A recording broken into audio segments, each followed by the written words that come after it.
Saint Genevieve has kept much of its original character. Its ancient charm lies mostly in its rich history and its French colonial heritage. Well, I think it probably was the Indians that were here before any of us, because out in our garden when we dug our basement, we found Indian relics like arrowheads and things like that. So I think the Indians probably were here a long time ago. At the close of the French and Indian War, the French knew that they were going to be on the losing end of things, and so to prevent loss of all their territory to the British, they transferred the territory that they held west of the Mississippi River, which included Saint Genevieve, to the Spanish. And there was a Spanish government here in Saint Genevieve for a period of about 40 years.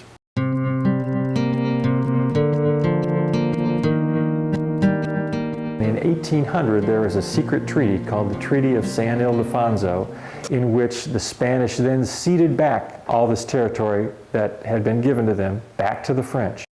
The French had title to all this land here west of the Mississippi River, but they never came back into this area to have a government or control of the territory. And then in 1803, the Americans had traveled to France to try and secure purchase of the city of New Orleans from the French. But it turned out a little differently.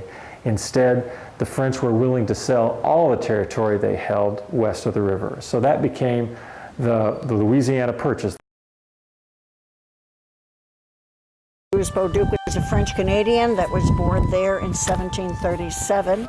He came into this area about 1760. He was probably drawn here because of the fantastic farming and lead mining that was occurring about 35 miles west of here.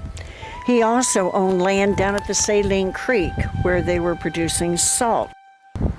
He married a girl from Kaskaskia. They built a home on the original location of Saint Genevieve, which is about 3 miles from the present location of where we're standing, right on the banks of the Mississippi River. Unfortunately, that location was very low and it was continuously subjected to flooding.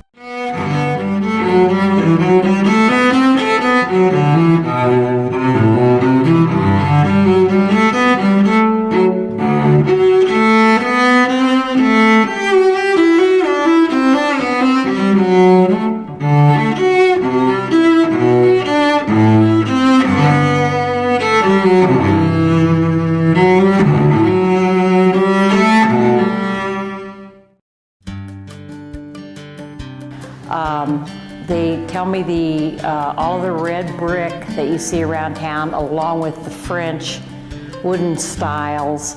The red brick were the German influence in the 1800s. So we have a real good variety of early architecture.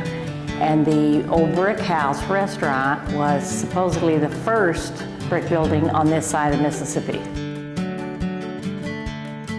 The French colonial architecture here at Saint Genevieve is a very unique style, and it really has its origins in a part of France known as Normandy, where there are still vertical log structures today. But the buildings that you see today in Normandy, for the most part, are pretty elaborate structures, 2- and 3-story buildings built with vertical logs. But when you get out to the countryside, you can see buildings that are farm structures like barns and sheds, and those are the buildings that the buildings here in Saint Genevieve resemble the most, those agricultural structures. Saint Genevieve has been through an amazing amount throughout the past 250 years, from flooding to revolution to surviving in 20th century America. Throughout their existence, though, it is their rich sense of history, anchored with their French heritage, that gives them a sense of being and grounding that makes them the historically rich community that they are today.